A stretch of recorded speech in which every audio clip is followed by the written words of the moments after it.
നമസ്കാരം. ഷെക്കേന ബിഗ് ഡിബേറ്റിലേക്ക് സ്വാഗതം. 2022 കേന്ദ്ര സർക്കാർ എടുത്ത വളരെ സുപ്രധാനമായിട്ടുള്ള ഒരു തീരുമാനം കേരളത്തിലെ 950-ലധികം പേരുടെ ജീവനാണ് രക്ഷിച്ചത്.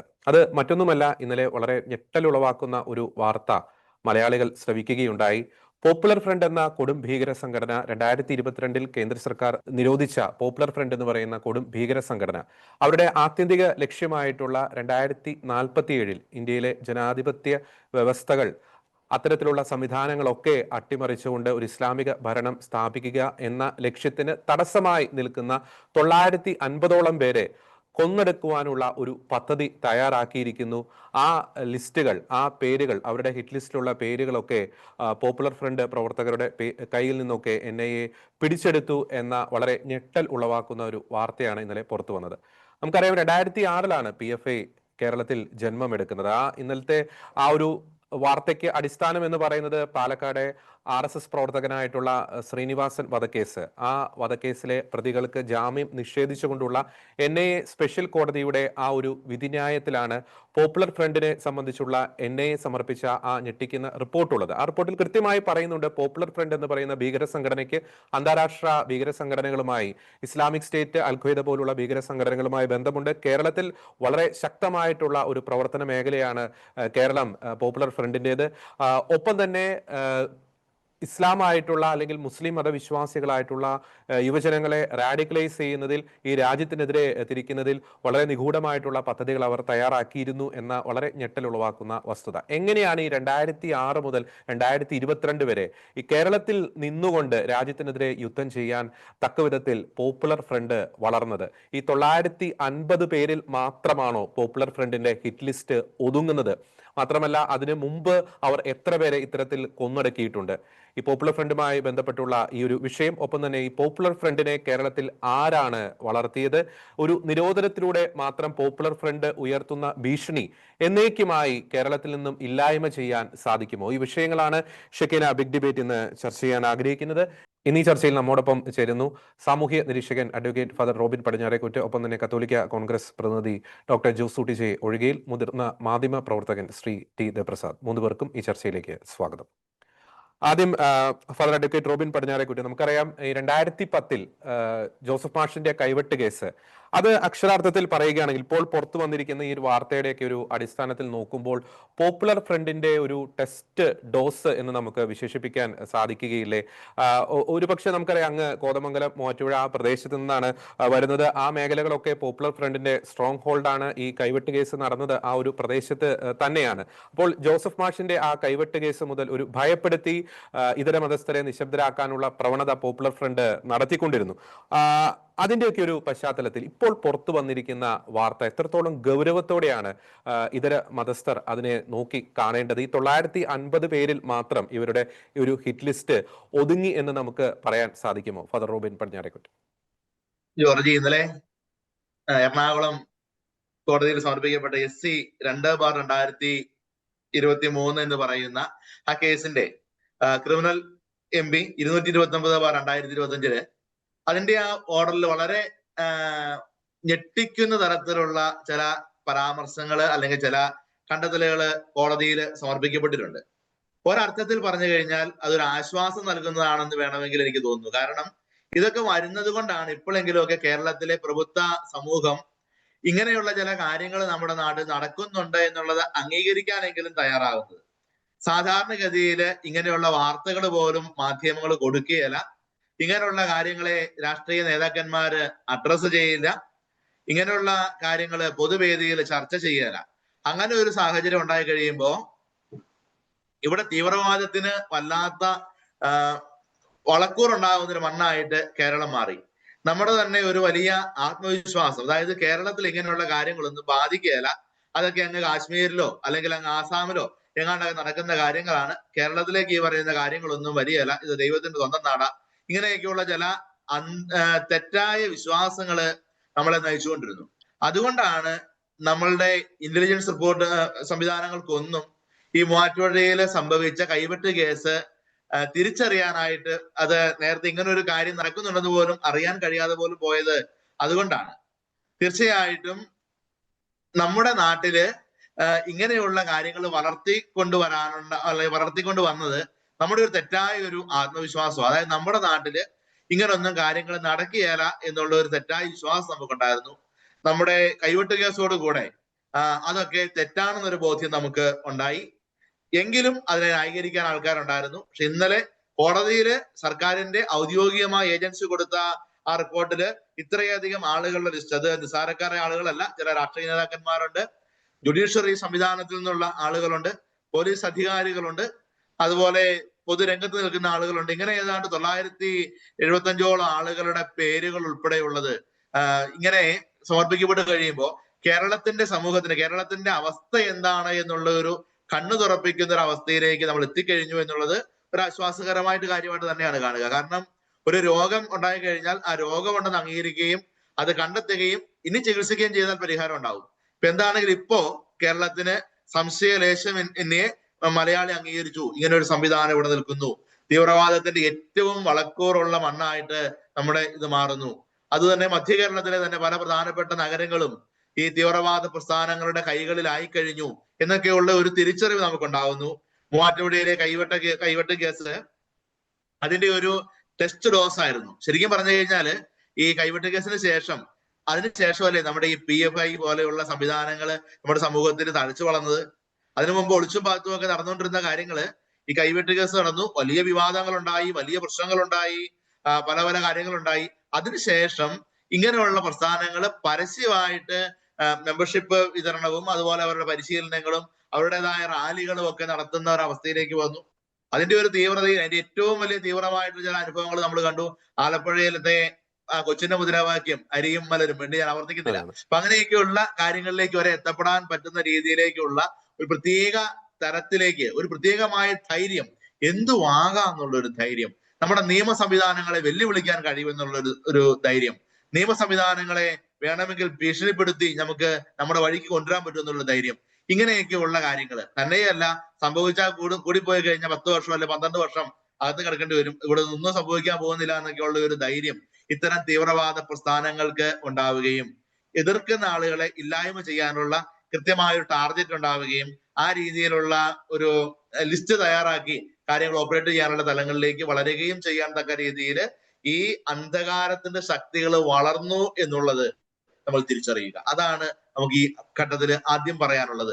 തീർച്ചയായും ബഹുമാനപ്പെട്ട കോടതിയുടെ മുമ്പിൽ സമർപ്പിക്കപ്പെട്ട ലിസ്റ്റ് തീർച്ചയായിട്ടും വളരെ ഗൗരവമുള്ളതാണ്.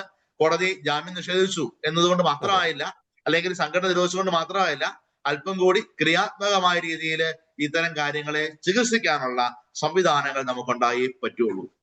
ഓക്കെ, വളരെ വ്യക്തമാണ് അച്ഛൻ പറഞ്ഞത്. ഇത്തരം കാര്യങ്ങളെ ചികിത്സിക്കാനുള്ള ചികിത്സാ സംവിധാനങ്ങൾ കേരളത്തിൽ ശക്തമായിട്ട് തന്നെ ഉണ്ടാകണം. ഞാൻ അതുമായി ബന്ധപ്പെട്ടാണ് ശ്രീ ടി ദേവപ്രസാദിലേക്ക് വരുന്നത്. സർ, നമ്മൾ ഇപ്പോൾ ഈ ചർച്ചയ്ക്ക് ആധാരമായിട്ടുള്ള ഈ കോടതി ഉത്തരവ്, നമുക്ക് പോപ്പുലർ ഫ്രണ്ട് ഒരു ചരിത്രം ആ കോടതി ഉത്തരവിലെ ആ ഒരു വിധിന്യായത്തിൽ പറയുന്നുണ്ട്. അതായത് ഈ 2006 നമുക്ക് ഏവർക്കും അറിയാവുന്നതുപോലെ ഈ പോപ്പുലർ ഫ്രണ്ടിന്റെ ഒരു ജന്മം എന്ന് പറയുന്നത് 3 സംഘടനകളുടെ ഒരു കൂട്ടായ്മയിലാണ്. അത് NDF, നാഷണൽ ഡെമോക്രാറ്റിക് ഫ്രണ്ട് കേരളത്തിൽ നിന്നും, മനിത നീതി പ്രസാരി എന്ന് പറയുന്ന സംഘടന തമിഴ്നാട്ടിൽ നിന്നും, കർണാടകയിൽ നിന്നും കർണാടക ഫോറം ഫോർ ഡിഗ്നിറ്റി. അപ്പോൾ ഈ 3 സംഘടനകളുടെ ഒരു കൂട്ടായ്മയിലാണ് 2006 PFI ജന്മം കൊള്ളുന്നത്. ഒപ്പം തന്നെ ഈ കോടതി പറയുന്ന പ്രത്യേക ആയിട്ടുള്ള ഒരു കാര്യം കൂടിയുണ്ട്.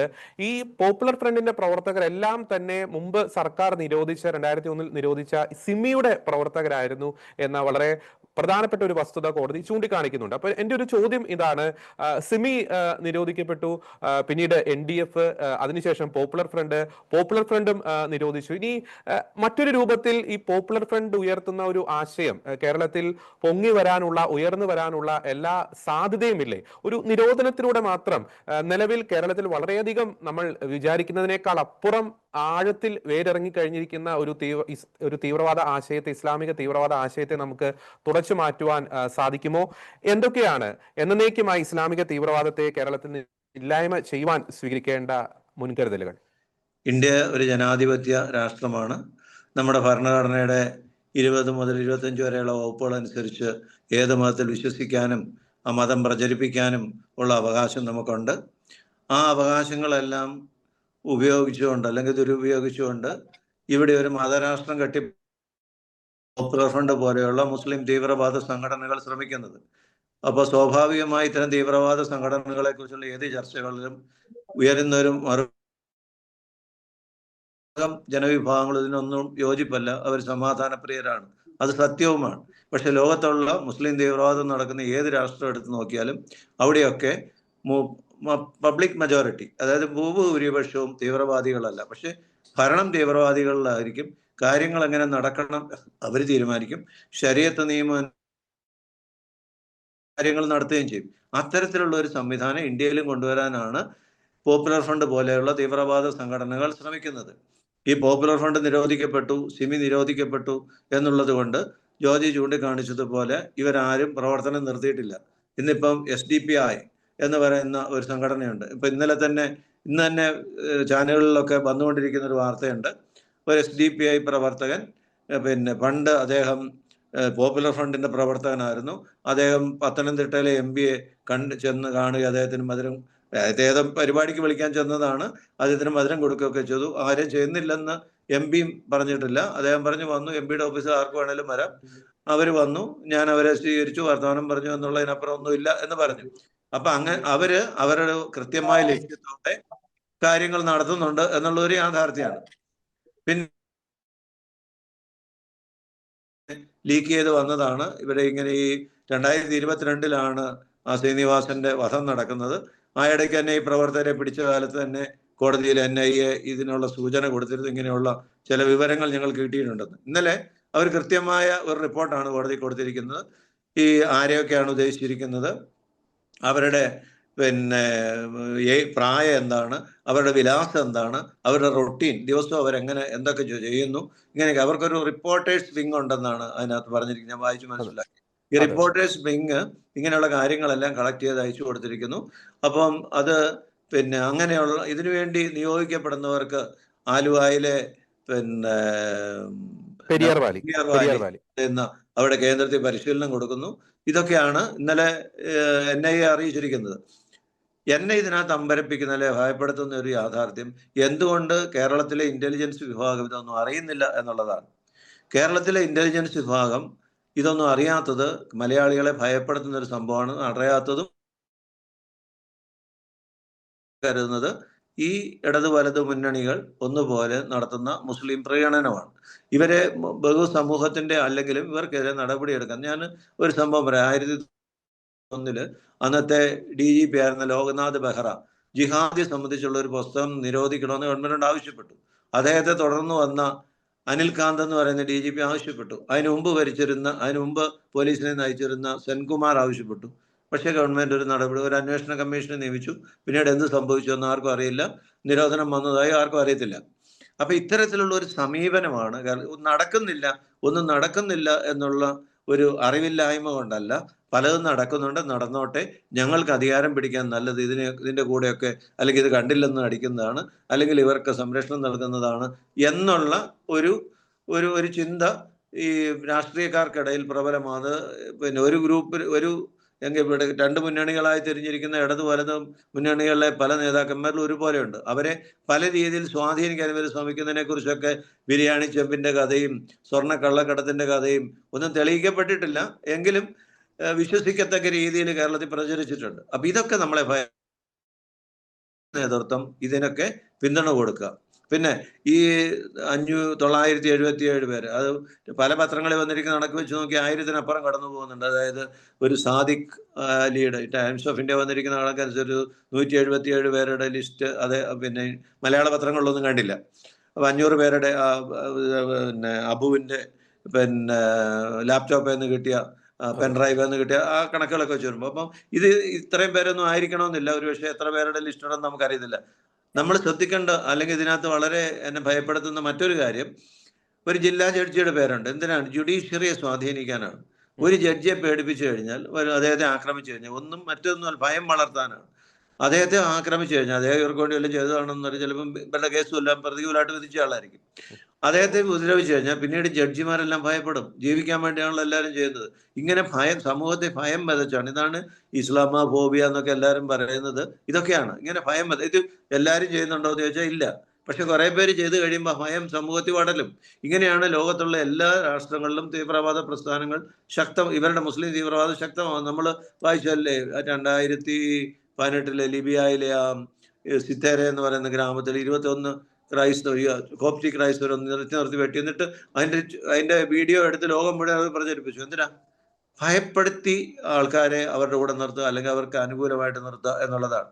അപ്പൊ ഈ ഒരു പ്രവണത ഇന്ത്യയിലുണ്ട്, കേരളത്തിൽ അത് ശക്തമായിട്ടുണ്ട് എന്നുള്ളത് ആർക്കും അറിയത്തില്ലാഞ്ഞിട്ടല്ല. ഇപ്പൊ 2021 ഐക്യരാഷ്ട്രസഭ UN കൊടുത്ത ഒരു റിപ്പോർട്ടിനകത്ത് അവർ പറഞ്ഞിട്ടുണ്ട്, കേരളത്തിൽ IS പ്രവർത്തകർക്ക് ഇപ്പോഴും സംരക്ഷണം നൽകുന്നു. ഇതൊക്കെ ഗവൺമെന്റിന് അറിയത്തില്ലാത്തതുകൊണ്ടല്ലോ, ഗവൺമെന്റിന് അറിയാം. പക്ഷെ ഗവൺമെന്റ് നടക്കാൻ തുനിയുന്നില്ല എന്നുള്ളതാണ്. അത് ഇത്തരം കാര്യങ്ങളിലൊക്കെ ഇടതുപക്ഷത്തും കുറച്ചുകൂടെ ജാഗ്രത പുലർത്തുമെന്നാണ് നമ്മളൊക്കെ കരുതിയത്, അല്ലെങ്കിൽ ഞാൻ കരുതിയത്. പക്ഷെ അവരും ആ ജാഗ്രത പുലർത്തുന്നില്ല, അല്ലെങ്കിൽ അവരും അതിനൊക്കെ കൂട്ടുനിൽക്കുന്നു എന്നുള്ള ഭയപ്പെടുത്തുന്ന ഒരു കാര്യമാണ്. 2010 കേരളത്തിന്റെ മുഖ്യമന്ത്രിയായിരുന്ന അച്യുതാനന്ദനാണ് 2047 ഇന്ത്യ ഒരു മുസ്ലിം രാഷ്ട്രമാക്കാൻ വേണ്ടി ഒരു നീക്കം നടത്തുന്നു എന്നൊക്കെ പറഞ്ഞ് ചെയ്യുന്നത്. ഇപ്പം ഏറ്റവും ലേറ്റസ്റ്റ് ആയിട്ട് നമ്മൾ കണ്ടത് നിലമ്പൂർ തെരഞ്ഞെടുപ്പിനോടനുബന്ധിച്ച് വെൽഫെയർ പാർട്ടി എന്ന് പറയുന്ന ജമാഅത്തെ ഇസ്ലാമിയുടെ ഒരു ഗ്രൂപ്പുമായിട്ട് കോൺഗ്രസ് പരസ്യമായി ബാന്ധവം ഉണ്ടാക്കിയിരിക്കുന്നു. അവര് മതരാഷ്ട്രവാദമുള്ള ഒരു പ്രസ്ഥാനമാണെന്ന് അവരുടെ ആഗോള ആഗോള തത്വചിന്ത അനുസരിച്ച് നമുക്കറിയാം. പക്ഷെ അവരങ്ങനെയല്ല, എല്ലാം ഉപേക്ഷിച്ച് ഞങ്ങളുടെ ഭരണഘടന അതില്ല എന്നൊക്കെയാണ് അവരുടെ അമീർ പറയുന്നത്. പക്ഷെ സമസ്തയുടെ അധ്യക്ഷൻ മറ്റൊരു മുസ്ലിം സംഘടനയായ, അല്ലെങ്കിൽ കേരളത്തിലെ ജനങ്ങൾ ബഹുമാനിക്കുന്ന ഒരു മുസ്ലിം സംഘടനയായ സമസ്തയുടെ അധ്യക്ഷൻ കാന്തപുരം മുസ്ലിയാർ പറഞ്ഞത് അവരുടെ ഫൗണ്ടറുടെ ആ നിലപാടുകളിൽ തന്നെ നിൽക്കുന്നവരാണ്, അങ്ങനെ പോകുന്നവരാണ്. അല്ലെന്ന് അവർ പറഞ്ഞാൽ നടക്കുക, അല്ലെങ്കിൽ അവരവരുടെ ഫൗണ്ടറുടെ നിലപാടുകൾ ഇല്ല എന്ന് പറയണം. അങ്ങനെ ഇതുവരെ പറഞ്ഞിട്ടില്ല എന്നാണ് പറഞ്ഞത്. അവര് ഇങ്ങനെയൊന്നും പറഞ്ഞിട്ടില്ല എന്ന് പറഞ്ഞാൽ നിലമ്പൂർ ജയിക്കണമെങ്കിൽ കുറച്ച് തീവ്രവാദികളുടെ കൂടെ വോട്ട് വേണം എന്ന് ഉള്ള ഒരു ചിന്തയിൽ കോൺഗ്രസിനെ പോലെയൊക്കെയുള്ള വലിയ മതേതര പാർട്ടി അധപ്പതിച്ച ഒരു സാഹചര്യമുണ്ട്. അപ്പം എന്തുകൊണ്ടാണ് ഇങ്ങനെയുള്ളവരൊക്കെ ശക്തമാകുന്നത്? ഗവൺമെന്റ് അല്ലെങ്കിൽ അധികാരമുള്ളവര് ഇതിനെതിരെ ഒരു നടപടി എടുക്കുന്നില്ല. ഇപ്പൊ NIA വന്നില്ലായിരുന്നെങ്കിൽ ഈ സംഭവം ഒന്നും നമ്മളാരും അറിയാൻ പോകുന്നില്ല. NIA വന്നില്ലായിരുന്നു, ജോസഫ് മാസ്റ്ററുടെ കൈവെട്ട് കേസ് പോലും ഇതുപോലെ ഒരു പരിണാമം ഉണ്ടാകില്ല. കേരള പോലീസ് കുറെ പേര് അറസ്റ്റ് ചെയ്തില്ലെന്നിരിക്കും. ഇപ്പൊ നമുക്കറിയാം SFIയുടെ പ്രവർത്തകനായ ഒരു അഭിമന്യുവിനെ മഹാരാജാസ് കോളേജ് വെച്ച് കൊന്നു. മഹാരാജാസ് കോളേജ് വെച്ച് രാവിലെ അദ്ദേഹത്തിന്റെ മുറി ചെന്ന് അദ്ദേഹത്തെ വിളിച്ചേപ്പിച്ചു കൊന്നാണ്. അതിന്റെ പ്രതി അവസാനം SDPI-കാരനായ പ്രതി അവസാനം അയാൾ സ്വയം കീഴടങ്ങുന്നത് വരെ കേരള പോലീസിന് പിടിക്കാൻ പറ്റിയിട്ടില്ല. എന്ന് പറഞ്ഞാൽ കേരള പോലീസിന് കഴിവില്ലാത്തതുകൊണ്ടാണെന്ന് ഞാൻ കരുതുന്നില്ല. കമ്മ്യൂണിസ്റ്റ് ഗവൺമെന്റ് ഭരിക്കുമ്പോൾ അവരുടെ വിദ്യാർത്ഥി സംഘടനയിലെ ഒരു നേതാവിനെ കൊന്നിട്ട് പിടിച്ചിട്ടില്ല എന്ന് പറഞ്ഞാൽ എന്റെ വിശ്വാസം അവരോട് സഹതാപം കാണിക്കുന്നു. വേണ്ടെന്ന് പിടിക്കേണ്ടെന്ന് ആരെങ്കിലും ഒക്കെ പറഞ്ഞിട്ട് വേണമായിരിക്കും, നമുക്കറിയത്തില്ല. ഏതായാലും പിടിച്ചില്ല എന്നുള്ളൊരു യാഥാർത്ഥ്യം. അവസാനം അയാൾ വന്ന് കീഴടങ്ങി 3-4 കൊല്ലം കഴിഞ്ഞ് വന്ന് കീഴടങ്ങി കഴിഞ്ഞപ്പോഴാണ് അദ്ദേഹത്തെ കോടതി ഹാജരാക്കിയത്. അപ്പൊ ഇതൊക്കെയാണ് നമ്മുടെ നാട്ടിൽ നടക്കുന്ന ഭയാനകമായ ഒരു സാഹചര്യം, അപകടകരമായ ഒരു സാഹചര്യം. ഇതിനകത്ത് കൈ കഴുകാൻ ഒരു മുന്നണിക്കാർക്ക്, ഇടതു മുന്നണിക്കും വലതു മുന്നണിക്കും സാധിക്കും. കുറച്ച് വ്യത്യാസമായിട്ടൊക്കെ പ്രവർത്തിക്കുന്നത് BJP ആണ്. BJP-ക്കാര് ഇപ്പൊ BJP-യുടെ NIA എന്ന് പറയുന്ന ഒരു സംവിധാനം വന്നതുകൊണ്ടാണ് ഇത് ഇങ്ങനെയൊരു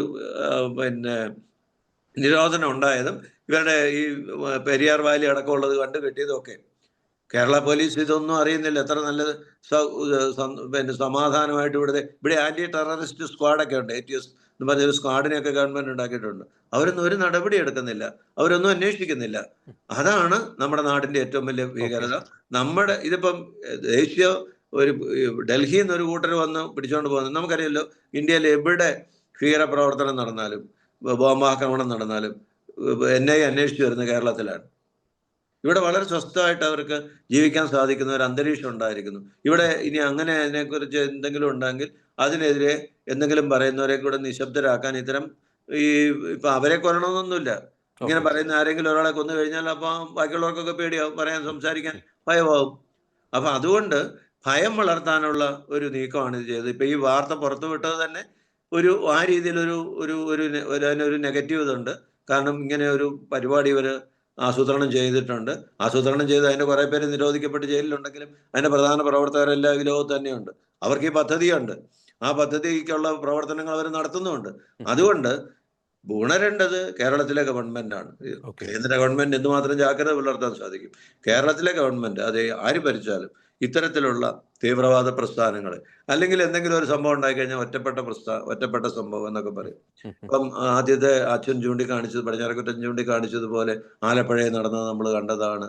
കേരള പോലീസിൽ നിന്ന് എത്ര ഉദ്യോഗസ്ഥന്മാരെയാണ് ഈ മുസ്ലിം തീവ്രവാദികൾക്ക് വാർത്തകൾ ചോർത്തി കൊടുത്താൻ അറസ്റ്റ് ചെയ്തത്. കേരള പോലീസിൽ തന്നെ കമ്മ്യൂണലായിട്ടുള്ള ഫോർമേഷൻസ് ഉണ്ടായതിൻ്റെ അന്വേഷണം നടത്തിയിട്ട് അത് നിർത്തിക്കളഞ്ഞു. ഇങ്ങനെയൊക്കെയുള്ള വല്ലാത്ത ഒരു രാഷ്ട്രീയ നേതൃത്വത്തിന്റെ നിസ്സംഗത, അതായത് അധികാരത്തിൽ തുടരാൻ വേണ്ടി, കുറെ വോട്ട് കിട്ടാൻ വേണ്ടി രാഷ്ട്രീയ നേതൃത്വം കാണിക്കുന്ന ഒരു നിസ്സംഗത എന്തെങ്കിലും ഉണ്ടെങ്കിൽ അവരെവിടെയെങ്കിലും ഇസ്രായേലിൽ ഒരു ബോംബ് പൊട്ടിയ ഉടനെ ഇവരെല്ലാവരും കൂടെ ഇവിടെ ഭയങ്കര ബഹളമാണ്. അത് ഇസ്രായേലോ ഇവിടെ ജനങ്ങൾക്ക് എത്ര ബാധിക്കുന്നുണ്ടെന്ന് പോലും ഒരു പ്രശ്നമല്ല. പക്ഷെ ഇസ്രായേലിലും ഇന്ത്യക്കാരൊക്കെ ഒത്തിരി പേര് ജോലി ചെയ്യുന്നുണ്ട്, മലയാളികൾ ഒത്തിരി പേര് ജോലി ചെയ്യുന്നുണ്ട്. അവരെയൊക്കെ മറന്നിട്ട് അതിനെതിരെ എന്തെങ്കിലുമൊക്കെ പറയാന്നല്ലാതെ വേറെ യാതൊന്നും പറയോ. ഇപ്പൊ ഇങ്ങനെ ഒരു സംഭവം ഉണ്ടായി, കേരളത്തിലെ ഏതെങ്കിലും ഒരു രാഷ്ട്രീയക്കാരൻ ഇതിനെക്കുറിച്ച് പ്രതികരിച്ച് നമ്മൾ കണ്ടോ? ഇല്ലല്ലോ. ഇങ്ങനെ പോപ്പുലർ ഫ്രണ്ട് ഇങ്ങനെയൊക്കെ ചെയ്തു എന്നുള്ളതിനെ കുറിച്ച് ഇവർ ദിവസവും 10-15 പ്രാവശ്യം പത്രക്കാരെ കാണുന്നവരല്ലേ, ഇവരാരെങ്കിലും ഇതിനെക്കുറിച്ച് പ്രതികരിച്ചിട്ടുണ്ടോ? ഇവരുടെ ഈ നിസ്സംഗത ജനങ്ങൾ മനസ്സിലാക്കണം. ഈ നിസ്സംഗത മനസ്സിലാക്കി ഇതിനെതിരെ എല്ലാ തീവ്രവാദവും തെറ്റാണ്. നമ്മൾ ഒരു തീവ്രവാദത്തെ ന്യായീകരിക്കാൻ പറയാം, എല്ലാ തീവ്രവാദവും തെറ്റാണ്. ആ തീവ്രവാദ നിലപാടെടുക്കുന്നവർക്കെതിരെ കർശന നടപടികൾ എടുക്കാൻ രാഷ്ട്രീയ നേതൃത്വം തയ്യാറായില്ലെങ്കിൽ ഇത് വലിയ ആപത്തായിട്ട് വരും. നമുക്കറിയുന്ന ഇതെന്താന്ന് ചോദിച്ചാൽ, ഈ ഒരു ചെറിയ സമൂഹമാണ്, ചെറിയ ഗ്രൂപ്പാണ് തീവ്രവാദികൾ. പക്ഷെ അവര് കാര്യങ്ങളുടെ നിയന്ത്രണം ഏറ്റെടുക്കും. നിയന്ത്രണം ഏറ്റെടുത്ത് കഴിയുമ്പോൾ വലിയ ഗ്രൂപ്പ് മുഴുവൻ അവർക്ക് വിധേയപ്പെട്ട് ജീവിക്കേണ്ടി വരും.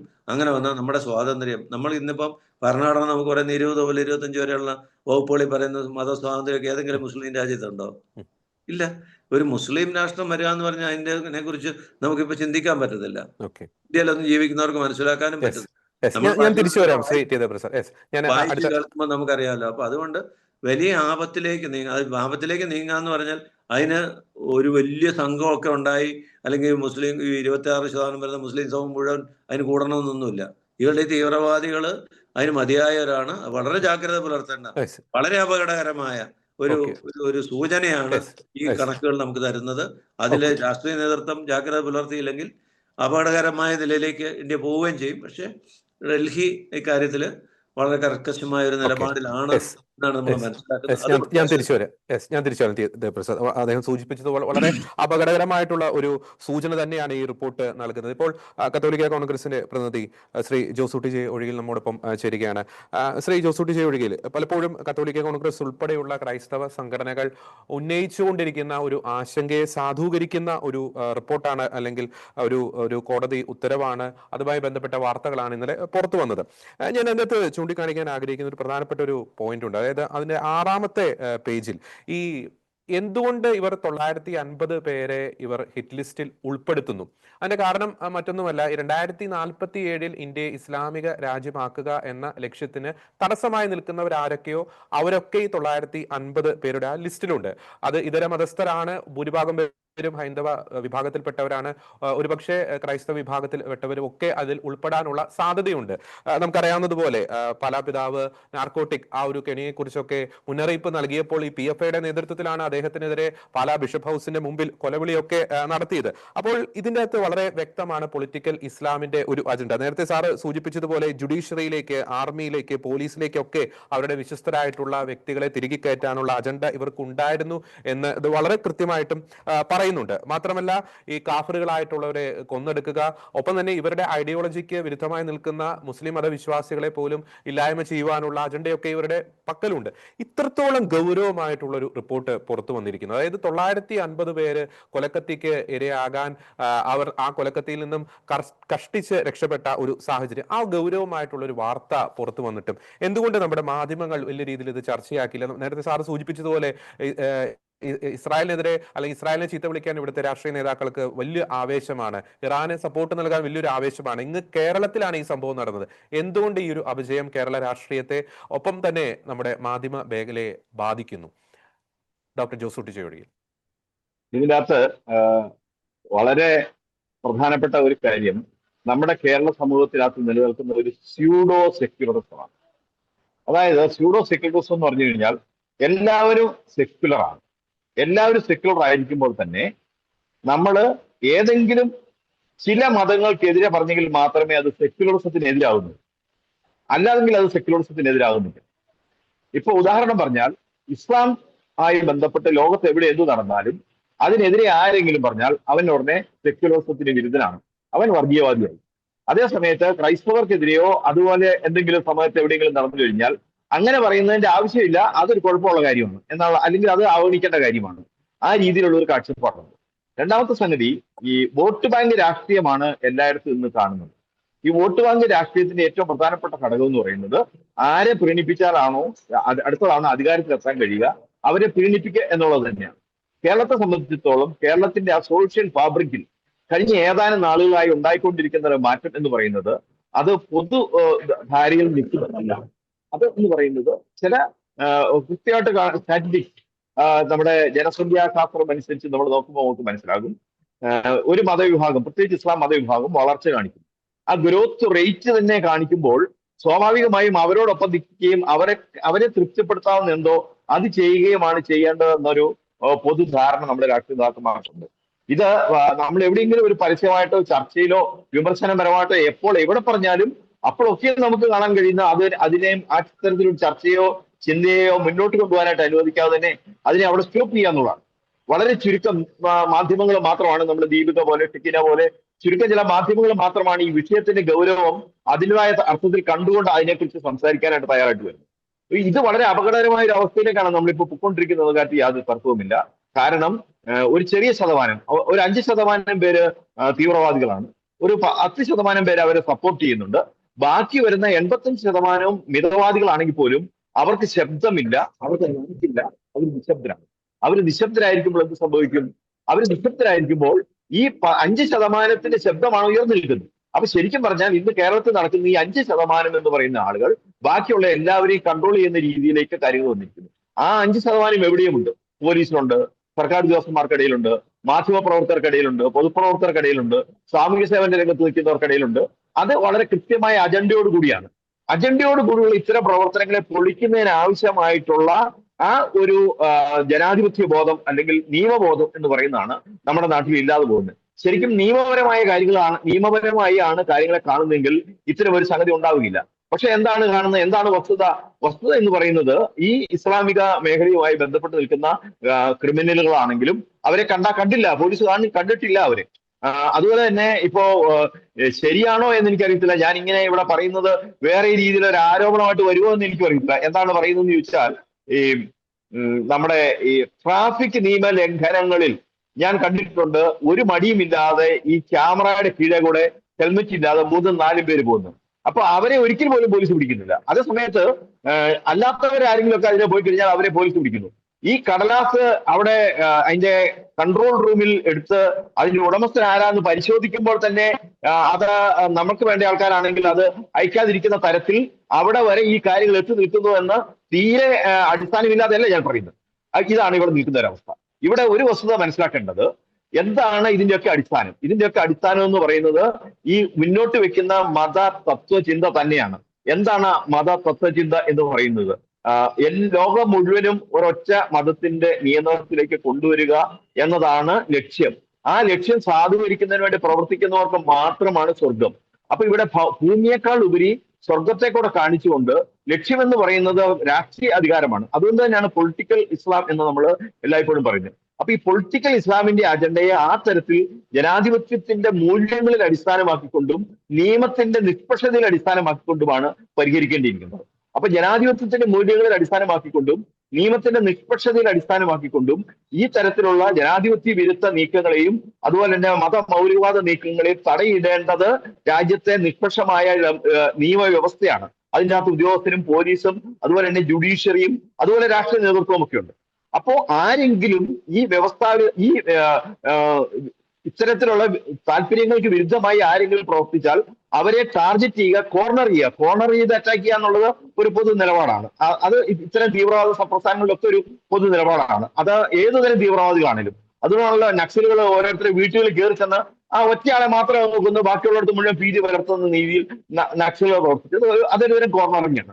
അതേമാതിരിയുള്ള ഒരു കോർണറിംഗ് ആണ് സോഷ്യൽ മീഡിയയിലൂടെയും നടത്തിക്കൊണ്ടിരിക്കുന്നത്.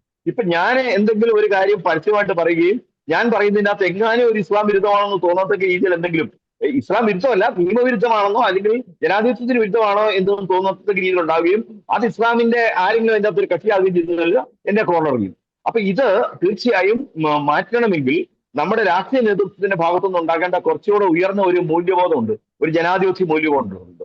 ആ ജനാധിപത്യ മൂല്യബോധം ഉണ്ടെങ്കിൽ തീവ്രവാദ പ്രസ്ഥാനത്തിന്റെ ആളുകളാണ് ഞങ്ങൾ വോട്ട് തന്നേക്കാമെന്ന് പറഞ്ഞാൽ നിങ്ങളുടെ വോട്ട് വേണ്ട, തീവ്രവാദികളുടെ വോട്ട് കൊണ്ട് ഞങ്ങൾ ജയിക്കാൻ ഉദ്ദേശിക്കുന്നില്ല എന്ന് പറയാനുള്ള ആർജവും ഒരു രാഷ്ട്രീയ പാർട്ടി കാണിക്കും. അത് ഇടതുപക്ഷവും വലതുപക്ഷവും കാണിക്കുന്നില്ലെന്നുള്ളതാണ്. ഒരിടത്ത് SDPI ആണെങ്കിൽ മറുവശത്ത് ജമാഅത്തിന്റെ അവർക്ക് വോട്ട് വേണം. അപ്പോ ആരെ പ്രീണിപ്പിച്ചാലാണോ മുന്നോട്ട് പോകാൻ പറ്റുന്നത് അതെന്നുള്ളതാണ്. ഈ ഒരു സമീപനത്തെ നമുക്ക് ബോധവൽക്കരണം കൊണ്ട് മാത്രം അത് മറികടക്കാൻ പറ്റുന്ന ഒരു കാര്യമല്ല. അതിന് ബോധവൽക്കരണത്തോടൊപ്പം ശക്തമായ നിയമവാഴ്ചയും ഇവിടെ ഉണ്ടാകേണ്ടതുണ്ട്. അതിൽ കോടതികളുടെ സ്ഥാനം എന്ന് പറയുന്നത് വളരെ വലുതാണ്.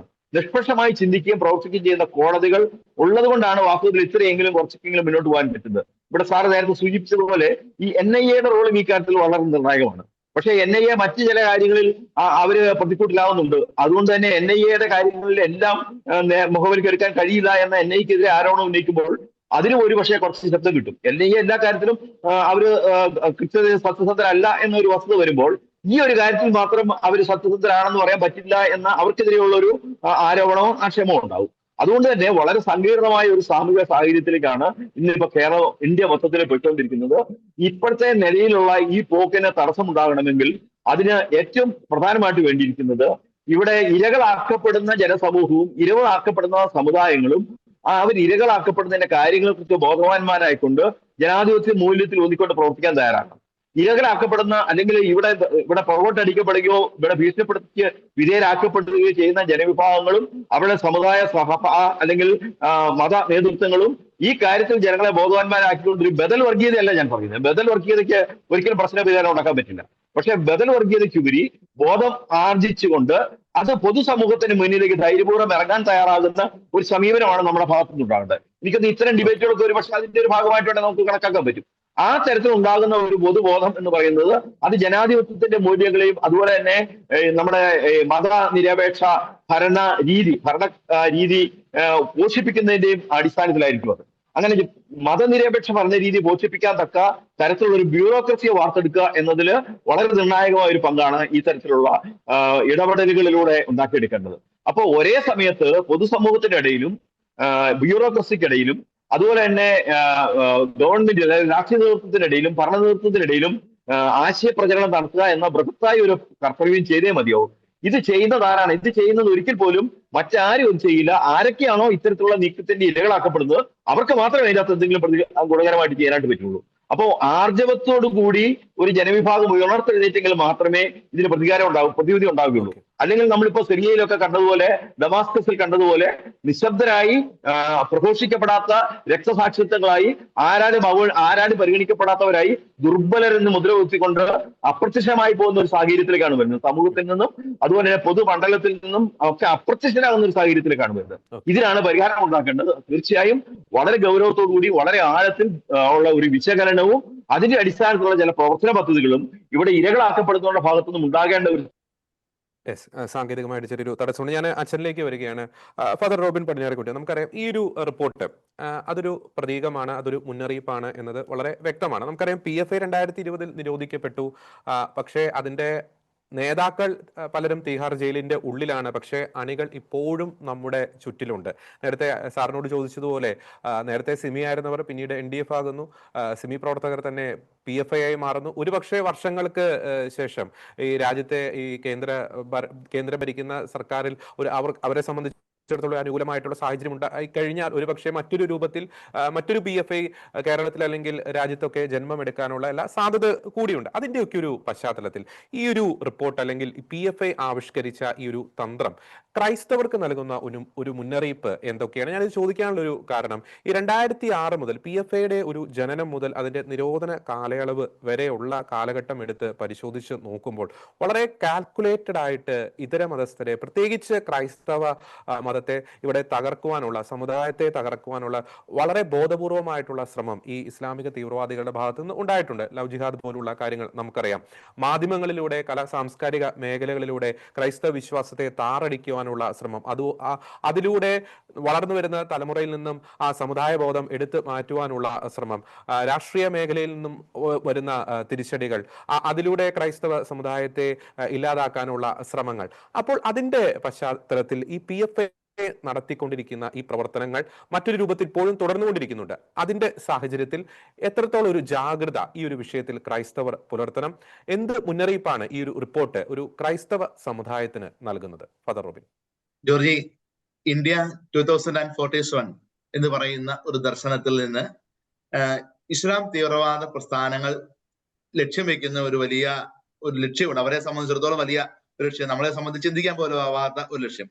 അതായത് ഇസ്ലാമിക് റൂള് 2047 ഇന്ത്യയിൽ കൊണ്ടുവരുന്നതിന് വേണ്ടി അവരൊരു 4 തരത്തിലുള്ള സ്ട്രാറ്റജി ഉപയോഗിച്ചുകൊണ്ട് സമൂഹത്തിൽ പ്രവർത്തിക്കുന്നതിനെ കുറിച്ച് നമ്മളുടെ ഈ വിധിയിൽ തന്നെ പറയുന്നുണ്ട്. നമുക്ക് പെട്ടെന്ന് അതിന്റെ 4 സ്ട്രാറ്റജി പെട്ടെന്നൊന്ന് കണ്ടുപോകാം. അതിനുശേഷം നമുക്ക് ചില പ്രായോഗിക കാര്യങ്ങളിലേക്ക് നമുക്ക് വരാം. ഒന്നാമത്തെ കാര്യം എന്ന് പറയുന്നത് കമ്മ്യൂണിറ്റി യൂണിഫിക്കേഷൻ ആണ്.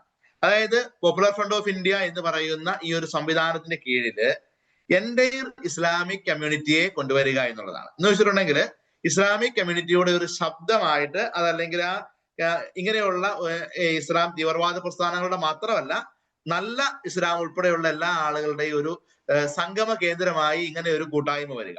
അതായത് അപ്പൊ എല്ലാ മേഖലകളിലും അതിന്റെ ഒരു അലയടികൾ ഉണ്ടാവുകയാണ്.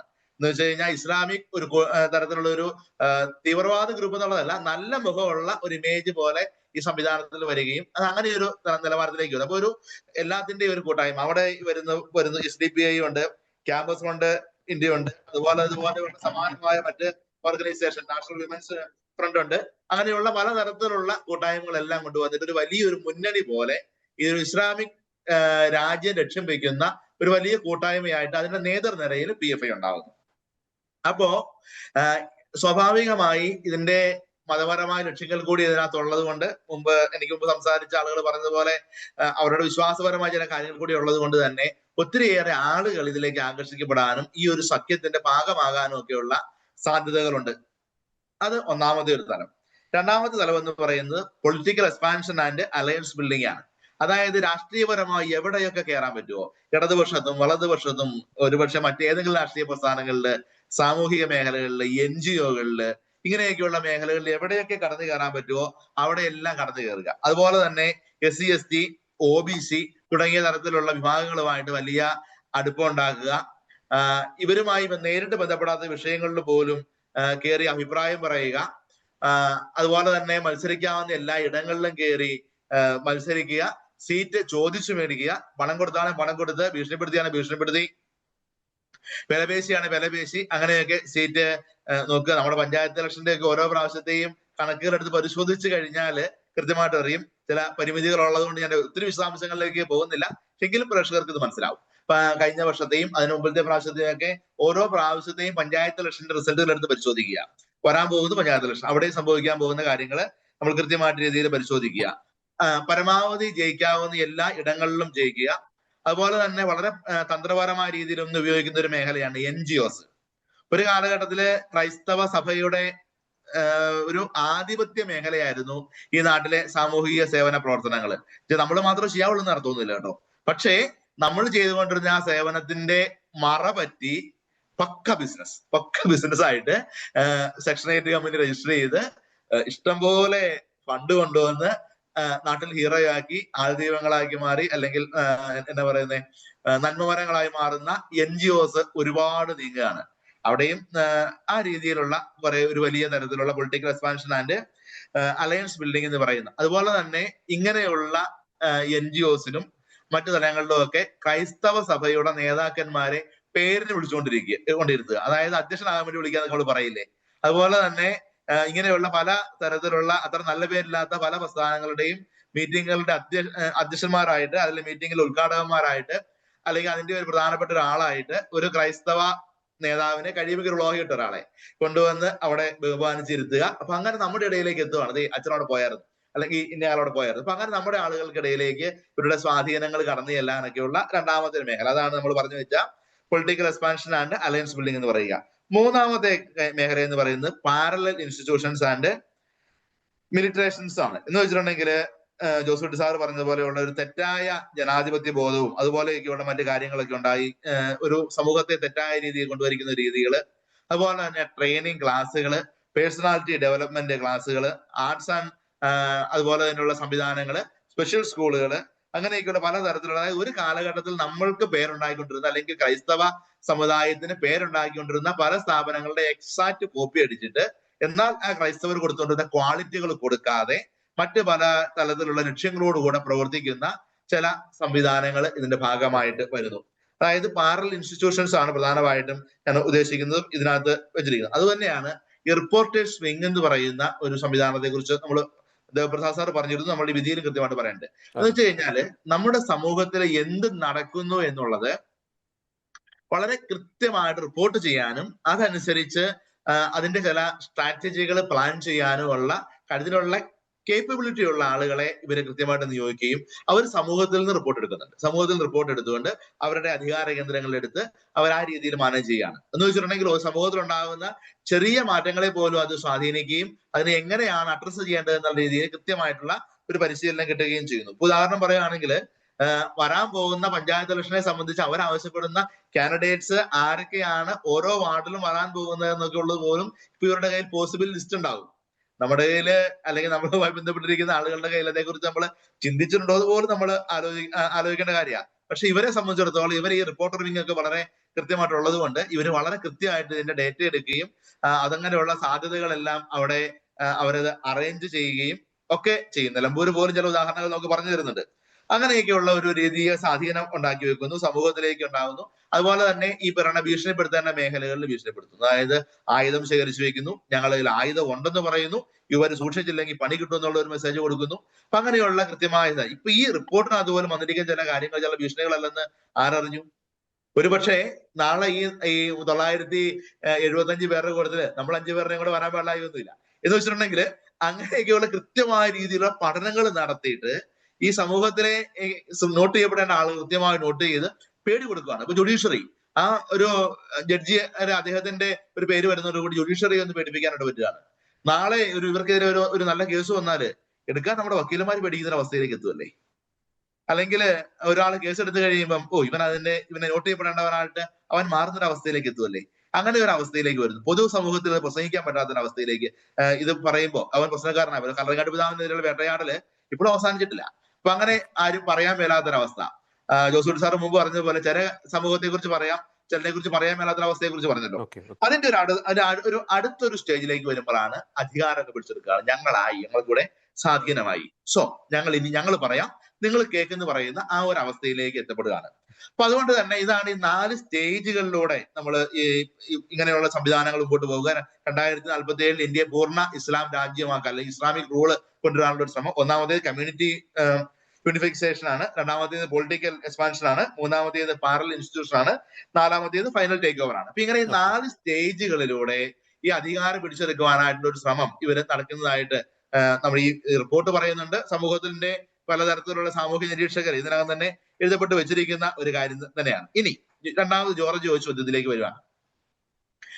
നമുക്ക് എന്ത് ചെയ്യാൻ പറ്റും? സഭയ്ക്ക് എന്ത് ചെയ്യാൻ പറ്റും? കത്തോലിക്ക സമുദായത്തിന് എന്ത് ചെയ്യാൻ പറ്റും? അതായത് ഈ സംവിധാനങ്ങളെ പോസിറ്റീവായിട്ട് കാണുക എന്നുള്ളതാണ്. എന്ന് വെച്ചിട്ടുണ്ടെങ്കിൽ നമുക്കിപ്പോ അവരവിടെ ചെയ്യുന്നുണ്ട് എന്ന് പറഞ്ഞുകൊണ്ടിരുന്ന കാര്യമൊന്നുമില്ല. നമ്മളുടെ സംവിധാനങ്ങൾ ഉണരണം.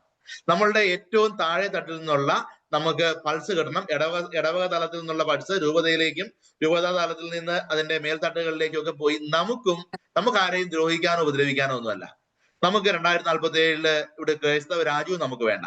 നമുക്ക് വേണ്ടത് എഴുതപ്പെട്ട ഭരണഘടന അനുസരിച്ച് നമ്മുടെ നാടിന്റെ മൂല്യം അനുസരിച്ച് പോകാൻ കഴിയുന്ന തരത്തിലുള്ള ഒരു അന്തരീക്ഷം നമുക്കുണ്ടാവണം. അതുകൊണ്ട് തന്നെ നമ്മുടെ സമൂഹത്തിൽ എന്ത് നടക്കുന്നു എന്നുള്ളത് വളരെ കൃത്യമായിട്ട് തന്നെ അറിയുകയും അത് പരിശീലിപ്പിക്കുകയും ചെയ്യുക എന്നുള്ളതാണ്. നമുക്ക് ഒരിക്കലും ഒരാളെയും ഒരു തീവ്രവാദ പ്രസ്ഥാനത്തിലേക്ക് തള്ളിവിടാനോ അല്ലെങ്കിൽ നീ പോയി ആക്രമിച്ചിട്ട് വരാനോ ഒന്നും പറയാൻ നമുക്ക് കഴിയില്ല. പക്ഷേ നമ്മൾക്ക് എതിരായി വരുന്ന അല്ലെങ്കിൽ നമ്മളുടെ ആളുകളെ ഉപദ്രവിക്കുന്ന സംവിധാനങ്ങളെ ശരിയായ പാതയിൽ, നേരിന്റെ പാതയിൽ നിന്ന് സംരക്ഷിക്കാനായിട്ട് നമുക്ക് കഴിയണം.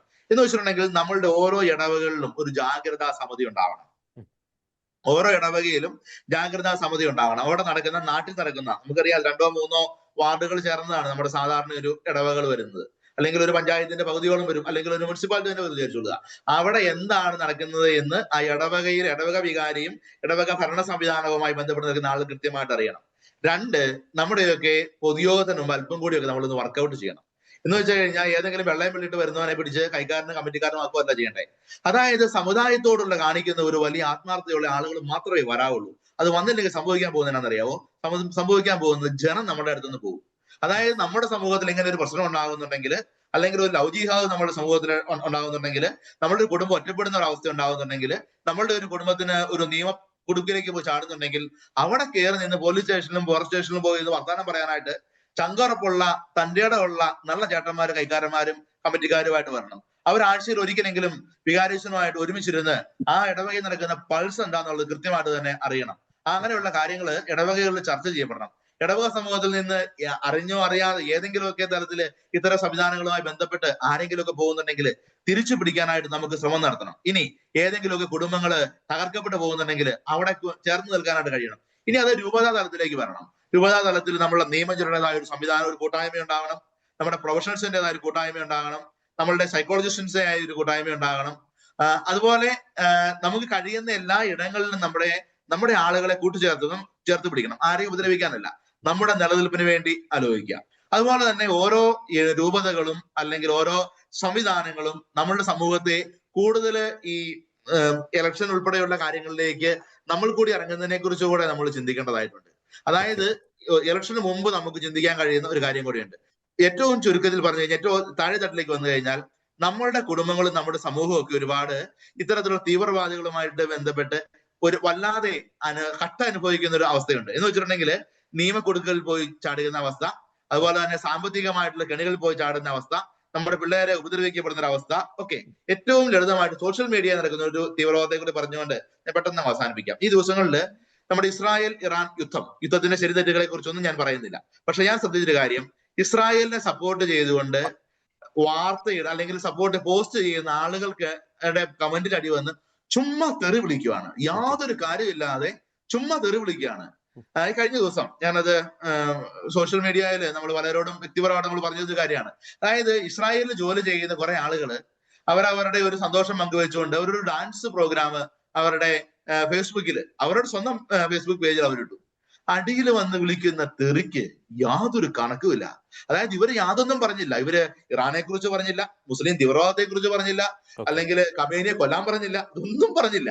ഇവര് അവരുടെ ഒരു സന്തോഷം, ഞങ്ങൾ ഇവിടെ സുരക്ഷിതരാ, ഞങ്ങൾ ദൈവത്തിന്റെ നാട്ടിൽ ഞങ്ങൾ സുരക്ഷിതരാന്ന് പറഞ്ഞുകൊണ്ട് ഇവർ അവരോട് സന്തോഷം പറഞ്ഞുള്ളൂ. അടിയിൽ വന്ന് വിളിക്കുന്ന തെറികൾ അതിനകത്തൊക്കെ എന്ന് പറഞ്ഞാൽ നമ്മുടെ കുടുംബങ്ങളെ അങ്ങോട്ട്, നമ്മുടെ ഈ പ്രത്യേകിച്ച് ക്രൈസ്തവ സമൂഹത്തിൽപ്പെട്ട ആളുകൾ ഒത്തിരി തൊട്ടല്ലോ ഇസ്രായേലിലൊക്കെ വർക്ക് ചെയ്യുന്നുണ്ടല്ലോ, അവർ ഏറ്റവും മോശക്കാരായിട്ട് ഏറ്റവും ചീത്ത ആൾക്കാരായിട്ട് അവരെ ആക്കി തീർത്ത് സമൂഹത്തിന്റെ മുമ്പിൽ അവരെ ഇല്ലായ്മ ചെയ്യാനുള്ള തന്ത്രത്തിന്റെ ഭാഗമായത്. അങ്ങനെയൊക്കെയുള്ള ഈ തീവ്രവാദ പ്രസ്ഥാനങ്ങൾക്ക് കൃത്യമായൊരു ജാഗ്രതയും സപ്പോർട്ടും കൊടുക്കുക എന്നുള്ളതാ ഈ കാലഘട്ടത്തിൽ നമ്മുടെ സഭയുടെ ഉത്തരവാദിത്വവും ദൗത്യവും. ഞാൻ സമയപരിമിതി ഉള്ളതുകൊണ്ടാണ് ഞാൻ ഇടപെട്ടത്. നമ്മൾ ഏറ്റവും ലാസ്റ്റ് ഘട്ടത്തിലേക്ക് പോയാൽ നമുക്കൊരു 5 മിനിറ്റ് കൂടി ബാക്കിയുള്ളൂ. ഞാൻ സാറിലേക്കും ഒപ്പം തന്നെ ശ്രീ ജോസൂട്ടി ഒഴുകിയിലേക്കും പോവുകയാണ്. ശ്രീ ടി ദേവപ്രസാദ്, നമുക്കറിയാം ഈ പണ്ട് കാലത്ത് കേരള രാഷ്ട്രീയത്തിൽ ക്രൈസ്തവ സമുദായത്തിന് വളരെ നിർണായകമായിട്ടുള്ള സ്വാധീനം ഉണ്ടായിരുന്നു മാണിസാറിന്റെയും ഉമ്മൻചാണ്ടി സാറിന്റെ ഒക്കെ കാലഘട്ടത്തിൽ. എന്നാൽ ഇപ്പോൾ കുറെ നാളുകളായിട്ട് നമുക്കറിയാം, ഇപ്പൊ മുനമ്പം വിഷയത്തിൽ KCBC ഒന്നടങ്കം തന്നെ കേരളത്തിലെ രാഷ്ട്രീയ പാർട്ടികൾക്ക് മുന്നറിയിപ്പ് കൊടുക്കുന്നു. ഈ നിലമ്പൂർ വിഷയത്തിൽ തന്നെ ജനങ്ങൾ, മതേതര സ്വഭാവമുള്ള ജനങ്ങൾ ഈ ജമാഅത്തി ഇസ്ലാമിയുടെ കൂട്ടുകെട്ടിനെതിരെ മുന്നറിയിപ്പ് കൊടുക്കുന്നു. പക്ഷേ അതൊക്കെ കണ്ടില്ല എന്ന് നടിക്കുന്നു. അതിനോടൊക്കെ ഒരു നിസ്സംഗത മനോഭാവം പല രാഷ്ട്രീയ പാർട്ടികളും പുലർത്തുന്നു. എന്തുകൊണ്ട് അങ്ങനെ സംഭവിക്കുന്നു? കേരളത്തിലെ ക്രൈസ്തവ സമുദായത്തിന് മുൻ വർഷങ്ങളെ അപേക്ഷിച്ച്, മുൻ കാലഘട്ടത്തെ അപേക്ഷിച്ച് രാഷ്ട്രീയ മേഖലയിൽ ഒരു സ്വാധീനം കുറഞ്ഞു വരികയാണോ? അതേസമയം തന്നെ പൊളിറ്റിക്കൽ ഇസ്ലാമിന്റെ സ്വാധീനം കേരള രാഷ്ട്രീയത്തിൽ വർദ്ധിച്ചു വരുന്നതിന്റെ ചില സൂചനകളല്ലേ ഈ അവിഹിതമായിട്ടുള്ള രാഷ്ട്രീയ മേഖലയിലെ കൂട്ടുകെട്ടുകൾ? ചുരുങ്ങിയ വാക്കുകളിൽ ശ്രീ ടി ദേവപ്രസാദ്. ഈ പൊളിറ്റിക്കൽ ഇസ്ലാമിന്റെ സ്വാധീനം വർദ്ധിക്കുന്നു എന്നുള്ളത് സംബന്ധിച്ച് യാതൊരു തർക്കമില്ല. ഇപ്പൊ ഞാൻ പറയേണ്ട കാര്യമില്ല. ക്രൈസ്തവരുടെ സ്വാധീനം കുറയുന്നുണ്ടെന്നുള്ളത് ഒരു യാഥാർത്ഥ്യമാണ്. അതിനുള്ള പ്രധാന ഒരു കാരണം നമ്മുടെ കമ്മ്യൂണിറ്റി കുറയുന്നു എന്നുള്ളതാണ്. ഇപ്പം ജനാധിപത്യം നിലനിൽക്കുന്നിടത്തോളം കാലം വോട്ട് ബാങ്ക് രാഷ്ട്രീയം ഉണ്ടാവും. വോട്ട് കൂടുതൽ എവിടെ വോട്ട് കിട്ടുന്നോ അതനുസരിച്ചുള്ള രാഷ്ട്രീയ നേതൃത്വത്തിന്റെ വിധേയത്വം ആ സമൂഹത്തോടുണ്ടാവും. അപ്പോൾ നമ്മൾ ഇപ്പോഴത്തെ സംബന്ധിച്ച് നമ്മളുടെ കമ്മ്യൂണിറ്റി എന്ന് പറയുന്നത് ജനറലി നമ്മുടെ കമ്മ്യൂണിറ്റി വല്ലാതെ ഒരു മൈഗ്രേഷനിലാണ്, ഒരു കുടിയേറ്റത്തിലാണ് നിൽക്കുന്നത്. അപ്പം ചെറുപ്പക്കാരൊരു നല്ല പങ്ക് വിദേശങ്ങളിൽ പലയിടത്തും ജോലി നോക്കി പോവാണ്. പോയി കഴിഞ്ഞാൽ മിക്കവാറും അവരാരും തിരിച്ചു വരുന്നില്ല. അങ്ങനെയൊക്കെയുള്ള വലിയ അപകടകരമായ ഒരു സാഹചര്യമുണ്ട്. അപ്പൊ അതിന്റെ ഒരു പ്രത്യാഘാതം രാഷ്ട്രീയത്തിലുണ്ടാവും. കാരണം നമുക്ക് ജനസംഖ്യ ഇല്ലെങ്കിൽ ജനാധിപത്യത്തിൽ വോട്ടുള്ളവനാണ് ഭൂരിപക്ഷം കിട്ടുക. അപ്പൊ അതുകൊണ്ട് അതുണ്ടാവും. അതിനെ നമുക്ക് അത് പിന്നെ അതുകൊണ്ട് കുഞ്ഞുങ്ങളോട് പോകരുതെന്ന് പറഞ്ഞാൽ ഇവിടെ തിരിച്ചു നിർത്താനൊന്നും സാധിക്കത്തില്ല. കാരണം ഇവിടുത്തെ ജീവിത സാഹചര്യങ്ങളൊന്നും അതുപോലെയുള്ളതല്ല. നിയമപരമായും അല്ലെങ്കിൽ പിന്നെ സർക്കാരിന്റെ നിയമം അനുസരിച്ചൊന്നും നമുക്ക് പല സ്ഥലത്തും എത്തിച്ചേരാൻ പോലും സാധിക്കുന്നില്ല. അങ്ങനെയൊക്കെയുള്ള ഒരു സാഹചര്യമുണ്ട്. അപ്പം ഈ പിന്നെ ക്രൈസ്തവ സമൂഹം പിന്നോട്ടടിക്കും. പിന്നെ ഉള്ളവർക്ക് പോലും ഒരു ഐക്യം ഇല്ല, ഒരു യൂണിറ്റി ഇല്ല എന്നുള്ളൊരു പ്രശ്നമുണ്ട്. യൂണിറ്റി ഇല്ല എന്നുള്ളൊരു പ്രശ്നം എന്ന് പറഞ്ഞാൽ ഓരോരുത്തരും അവരവരുടെ സ്വാർത്ഥത വെച്ച് അല്ലെങ്കിൽ ഒരു സമുദായ ബോധമില്ല എന്നൊക്കെയുള്ള ഒരവസ്ഥയുണ്ട്.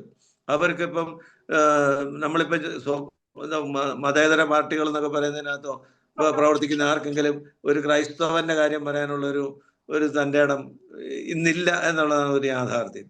ഇപ്പം PT ചാക്കോ ഒക്കെ ഉണ്ടായിരുന്ന കാലത്ത് പള്ളികൾ ആക്രമിക്കപ്പെട്ടപ്പം സക്രാരി ആക്രമിക്കുന്നവനെ കണ്ടാൽ ഞാൻ വെടിവെക്കുമെന്നൊക്കെ പറഞ്ഞു, അങ്ങനെയൊക്കെ പറഞ്ഞ ചില സാഹചര്യങ്ങളൊക്കെ ഉണ്ട്.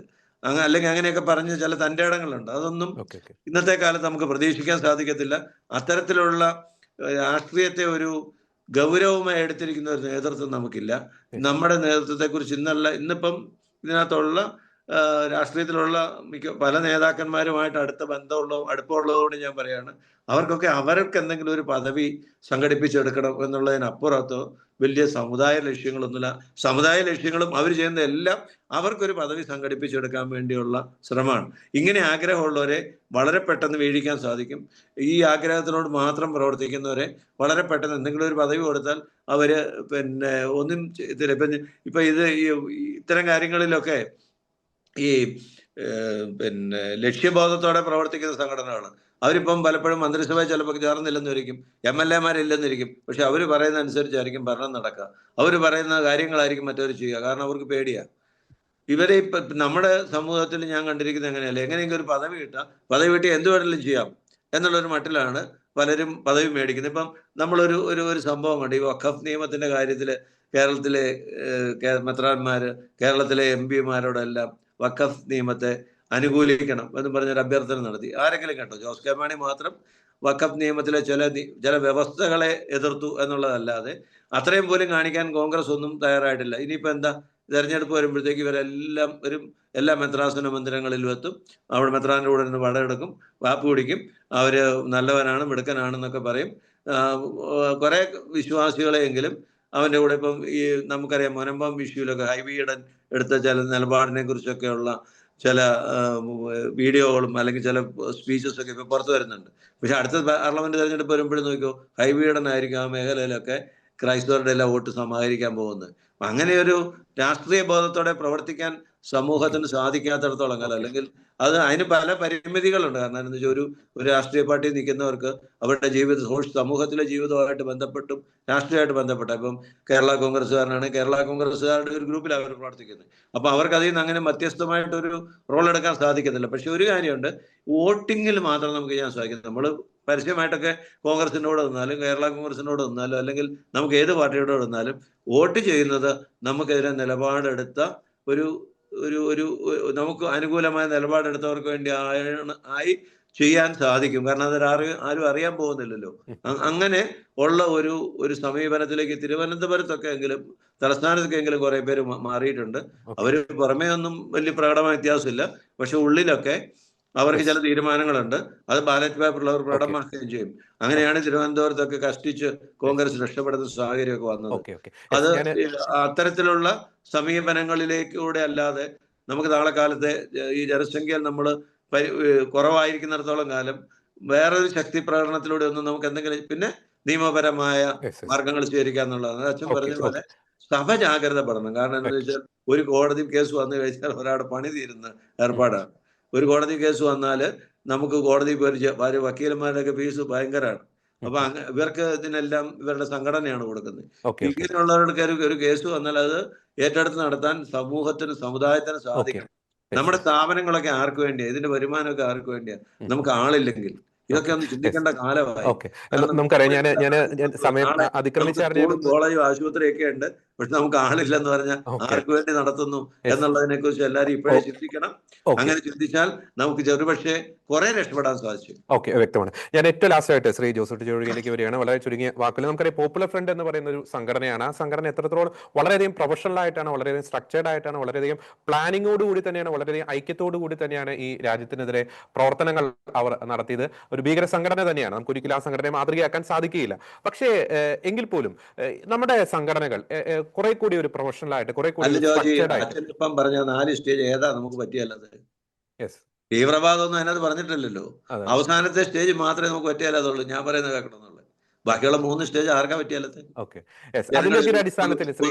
കൂട്ടായ്മ ഉണ്ടാക്കുക, അവരെ അവരിലെ പ്രൊഫഷണൽസിന്, ഇതൊക്കെ ആർക്ക് ചെയ്യാൻ പറ്റുന്നതാ? അവര് ചെയ്യുന്നതിനകത്തൊന്നും പക്ഷെ അവർ ചെയ്യുന്ന പോലും ഭരണഘടനയ്ക്കകത്ത് നിന്നുണ്ടാ. അതാണ് ഭരണഘടന സംവിധാനം ഉപയോഗിച്ച. അപ്പൊ അതിൽ നമുക്ക് ചെയ്യാൻ പറ്റാത്ത ഒന്നും, ആർക്കും ചെയ്യാൻ പറ്റാത്ത ഒന്നും അവർ ചെയ്യുന്നില്ല. ഇപ്പൊ അച്ഛൻ ചൂണ്ടിക്കാണിച്ചില്ലേ, നമ്മുടെ ഇതായിരുന്നു NGOs. ഇവിടെ സ്പെഷ്യൽ ചിൽഡ്രന് വേണ്ടി ആരാ പ്രവർത്തിച്ചിട്ടുള്ളത്? അത് കൊമേഴ്സ്യലൈസ് ചെയ്ത് പോകുമ്പോൾ നമ്മൾ അത് ശരിയായ രീതിയിൽ കൊണ്ടുവരാൻ ശ്രമിക്കണം. ഞാൻ ജോസൂട്ടി ചെറുകയിൽ സാറിലേക്ക് വരികയാണ്. ശ്രീ ജോസൂട്ടി ചെറുകയിൽ ഇപ്പൊ സാറ് ചൂണ്ടിക്കാണിച്ചതുപോലെ, അച്ഛൻ ചൂണ്ടിക്കാണിച്ചതുപോലെ, നമ്മുടെ സംഘടനകൾ അത്തരത്തിൽ കുറെ കൂടി പ്രൊഫഷണൽ ആയിട്ട്, സ്ട്രക്ചേർഡ് ആയിട്ട്, അതിനേക്കാളൊക്കെ ഉപരി കുറെ കൂടി ഐക്യത്തോടെ രാജ്യത്തിന് വേണ്ടിയിട്ട്, നമ്മുടെ സമുദായത്തിന്റെ നന്മയ്ക്ക് വേണ്ടിയിട്ട് ഉണർന്ന് പ്രവർത്തിക്കാനുള്ള ഒരു ഉണർത്തുപാട്ട് കൂടിയല്ലേ ഇപ്പോൾ പുറത്തു വന്നിരിക്കുന്ന റിപ്പോർട്ട്? ചുരുങ്ങിയ വാക്കുകൾ. അക്കാര്യത്തിൽ തർക്കമില്ല. ഇപ്പൊ ഇത് ഞാൻ പ്രതിനിധാനം ചെയ്യുന്ന കത്തോലിക്ക കോൺഗ്രസിലാണ്. അതുകൊണ്ട് തന്നെ കത്തോലിക്ക കോൺഗ്രസ് ഈ കാര്യത്തിൽ വളരെ ഗൗരവമായ ചില തീരുമാനങ്ങളും നടപടികളും എടുത്ത് മുന്നോട്ട് പോകാനായിട്ട് തന്നെയാണ് തീരുമാനിച്ചിരിക്കുന്നത്. നമ്മളിപ്പോ അതിന്റെ എല്ലാ പദ്ധതികളെ സംബന്ധിച്ച് ഞാനിപ്പോൾ ഇവിടെ പ്രതിപാദിക്കാൻ ആഗ്രഹിക്കുന്നില്ല. പക്ഷേ വളരെ പ്രൊഫഷണലായി നമ്മുടെ രാഷ്ട്രീയ സാമൂഹിക പ്രശ്നങ്ങളെ കാണുകയും അങ്ങനെ കണ്ടുകൊണ്ട് മുന്നോട്ട് പോവുകയും ചെയ്തെങ്കിൽ മാത്രമേ നമുക്ക് ഇനി മുന്നോട്ടേക്ക് എക്സിസ്റ്റൻസ് ഉള്ളൂ, നിലനിൽപ്പുള്ളൂ എന്ന ഒരു യാഥാർത്ഥ്യത്തിൽ നിന്നുകൊണ്ടാണ് നമ്മളിപ്പം പദ്ധതികൾ ആവിഷ്കരിക്കാൻ മുന്നോട്ട് പോവുകയും ചെയ്തിരിക്കുന്നത്. ഇപ്പോ ഞാൻ ലളിതമായിട്ട് പറയാം, നമ്മള് പുതിയ പുതിയ സംവിധാനങ്ങളും അതുപോലെ തന്നെ ആൾക്കാരുടെ ഇടയിലുള്ള കൂട്ടായ്മ വർദ്ധിപ്പിക്കുന്നതിനുള്ള നടപടികളും പ്രൊഫഷണലായിട്ട് വിഷയങ്ങളെ കാണുന്നതിന് വേണ്ടിയിട്ടുള്ള പരിശീലന പരിപാടികളും ഒക്കെ നമ്മൾ നടത്തിക്കൊണ്ടിരിക്കുകയാണ്. അതിന്റെ അടുത്ത ഘട്ടമായിട്ട് വരുമ്പോഴേക്കും ഈ വരാൻ പോകുന്ന തെരഞ്ഞെടുപ്പുകളിൽ പോലും നമുക്ക് സാധ്യമാകുന്ന ഇടപെടലുകൾക്കുള്ള പദ്ധതികൾ നമ്മൾ ഇട്ടിട്ടുണ്ട്. അച്ഛനിവിടെ സൂചിപ്പിച്ച പോലെ ഒരു ജാഗ്രതാ സമിതി നമ്മുടെ ഓരോ ഇടവകകളിലും ഉള്ള നമ്മുടെ സഭയോടും അതുപോലെ തന്നെ ഈ സമുദായത്തിന്റെ ഭാഗമായി നിൽക്കുന്ന ആവശ്യമായ ഇടപെടലുകൾ നടത്താൻ കഴിയുന്ന ആളുകളെ മൊത്തത്തിൽ ഒന്നിച്ചു കൂട്ടി ഒറ്റ ഒരു സംവിധാനമായി നമ്മൾ മുന്നോട്ട് പോകുന്നതിനെ കുറിച്ചാണ് നമ്മൾ ആലോചിക്കുന്നത്. ഒരു അംബ്രല ഓർഗനൈസേഷൻ എന്ന തലത്തിൽ നിന്നുകൊണ്ട് മറ്റെല്ലാ സംഘടനകൾക്കും വേണ്ടത്ര ഒത്താശകൾ ചെയ്തു കൊടുത്തുകൊണ്ട് അതേ സമയത്ത് നമ്മളുടെ പൊതുവിൽ നേരിട്ടുകൊണ്ടിരിക്കുന്ന വിഷയങ്ങളെ സംബന്ധിച്ചുള്ള പ്രതിസന്ധികൾ പരിഹരിക്കുന്നതിന് വേണ്ടിയിട്ടുള്ള നീക്കങ്ങൾ. കത്തോലിക്ക കോൺഗ്രസിന്റെ പൊളിറ്റിക്കൽ അഫയേഴ്സ് കമ്മിറ്റി നമ്മൾ പല കാര്യങ്ങളും നമ്മൾ പത്രമാധ്യമങ്ങളിലൂടെ പറയാറില്ല അധികം, കാരണം അതിന് പല കാരണങ്ങളുണ്ട്. പത്രമാധ്യമങ്ങളിലൂടെ പുറത്തേക്ക് വരുന്ന പല കാര്യങ്ങളും പിന്നീട് നമുക്കത് ദൂഷ്യമായിട്ട് വരുന്നതുകൊണ്ട് തന്നെ നമ്മൾ ചില നിലപാടുകളും ചില അടവ് നയങ്ങളും സ്വീകരിക്കേണ്ടത് അനിവാര്യമായിരിക്കുന്ന ഒരു ഘട്ടമാണിത്. അതുകൊണ്ട് തന്നെ രാഷ്ട്രീയമായ ഇടപെടലുകളും അത് കക്ഷി രാഷ്ട്രീയത്തിന്റെ പരിധിക്കകത്തു നിന്നുകൊണ്ടല്ല. അങ്ങനെ തെറ്റിദ്ധരിച്ച് രാഷ്ട്രീയ ഇടപെടലുകൾ നടത്തുമെന്ന് പറഞ്ഞപ്പോൾ അത് കക്ഷി രാഷ്ട്രീയമാണെന്ന് പലരും തെറ്റിദ്ധരിച്ചു പോയിട്ടുണ്ട്. ആ കക്ഷി രാഷ്ട്രീയത്തിനപ്പുറം നമ്മുടെ താല്പര്യങ്ങൾ സംരക്ഷിക്കപ്പെടുന്ന തരത്തിലേക്ക് രാഷ്ട്രീയ പാർട്ടികളുടെയും പ്രസ്ഥാനങ്ങളുടെയും അതുപോലെ ഭരണകൂടത്തിന്റെ നിലപാടുകളെ മാറ്റിമറിക്കാൻ ഉതകുന്ന തരത്തിലുള്ള പൊതു നിലപാടുകൾ സ്വീകരിക്കുക. അതാണ് നമ്മൾ രാഷ്ട്രീയ നിലപാടെന്ന് പറഞ്ഞത്. ആ തരത്തിലുള്ള രാഷ്ട്രീയ നിലപാടുകൾ സ്വീകരിച്ചുകൊണ്ട് തന്നെ മുന്നോട്ട് പോകുന്നതിനെ കുറിച്ചാണ് നമ്മളിപ്പോൾ ആലോചിക്കുന്നത്. അതുപോലെ തന്നെ നമ്മുടെ ഇടയിൽ നിന്നുള്ള ആളുകളെ മുന്നോട്ട് വരുത്തേണ്ടതുണ്ട്, പൊതുസമൂഹത്തിൽ അവരെ പ്രസന്റ് ചെയ്യേണ്ടതുണ്ട്, പൊതുസമൂഹത്തിന് സ്വീകാര്യരാക്കി നമ്മുടെ ആളുകളെ മാറ്റിയെടുക്കേണ്ടതുണ്ട്. ആ തരത്തിൽ അതും ഒരു രാഷ്ട്രീയ പ്രവർത്തനം തന്നെയാണ്, അതിനകത്ത് കക്ഷി രാഷ്ട്രീയമല്ല ഉള്ളത്. അപ്പൊ വളരെ ഗൗരവമായ അത്തരത്തിലുള്ള പ്രൊഫഷണൽ ആയിട്ടുള്ള പ്രവർത്തനങ്ങൾ ഞാൻ പ്രദാനം ചെയ്ത സംഘടന എന്നുള്ളതൊക്കെ ഞങ്ങൾ ചെയ്യുന്നുണ്ട്. അത് നമ്മുടെ സഭാ സംവിധാനത്തിന്റെ അകത്തൂടെ അത് പലതും പുറത്തു പറയേണ്ട കാര്യങ്ങളല്ല. പക്ഷെ അതേ സമയത്ത് നമ്മുടെ ഉള്ളിൽ ഉണ്ടാകേണ്ട ഒരു ഉൾക്കാഴ്ചയും ആ ഉൾക്കാഴ്ചയിൽ നിന്നുണ്ടാകേണ്ട ഒരു പ്രവർത്തന രീതിയുമാണ്. അതെങ്ങനെയാണ് അത് പറയേണ്ടത് ഞാനിപ്പോ അതിനെക്കുറിച്ച് ശ്രമിക്കുന്നില്ല. പക്ഷെ നമ്മളിലുള്ള ഓരോരുത്തരും ഉണ്ടാകേണ്ട ഒരു ബോധമുണ്ട്. ആ ബോധം എന്ന് പറയുന്നത് നമ്മൾ പോലും അറിയാതെ നമ്മൾ ത്രെറ്റിന് വിധേയമായിക്കൊണ്ടിരിക്കുന്നു. നമ്മളെ സംബന്ധിച്ചിടത്തോളം നമ്മൾ മാത്രം എന്ന ഒരു തരത്തിലേക്ക് ഭരണ സംവിധാനവും ഭരണക്രമവും ഉദ്യോഗസ്ഥ മേഖലകളും അതുപോലെ തന്നെ രാഷ്ട്രീയ നേതൃത്വം മാറിക്കൊണ്ടിരിക്കുന്നു. ഒരു ക്രൈസിസ് ഉണ്ടാകുമ്പോൾ നമ്മുടെ കൂടെ ചിന്തിക്കാനായിരിക്കില്ല ആളുകൾ താല്പര്യപ്പെടുക. അതുകൊണ്ട് ആ തരത്തിൽ നമ്മൾ നീങ്ങേണ്ടതുണ്ട് എന്ന അതാണ് നമ്മൾ എടുത്തിരിക്കുന്ന നിലപാട്. ഓക്കെ, വളരെ വ്യക്തമാണ്. അവസാനമായി ഒരു കാര്യം മാത്രമേ പറയാനുള്ളൂ. ഈ സമൂഹത്തിൽ വിഭജനം സൃഷ്ടിക്കുന്ന, വിദ്വേഷം സൃഷ്ടിക്കുന്ന, രാജ്യത്തിനെതിരെ പ്രവർത്തിക്കുന്ന മറ്റൊരു PFI ഈ കേരള മണ്ണിൽ ഇനി ജന്മം കൊള്ളാതിരിക്കട്ടെ. അതിനുള്ള ശക്തമായിട്ടുള്ള നടപടികൾ ഇവിടുത്തെ ഭരണകൂടം സ്വീകരിക്കട്ടെ എന്ന് ആശംസിക്കുകയാണ്. ഇന്നത്തെ ചർച്ചയിൽ വളരെ സജീവമായി പങ്കെടുത്ത ഫാദർ റോബിൻ പടിഞ്ഞാറേക്കുട്ടി, ഒപ്പം തന്നെ Shri T. Devaprasad, doctor Josootty J ഒഴികിൽ 3 പേർക്കും നന്ദി.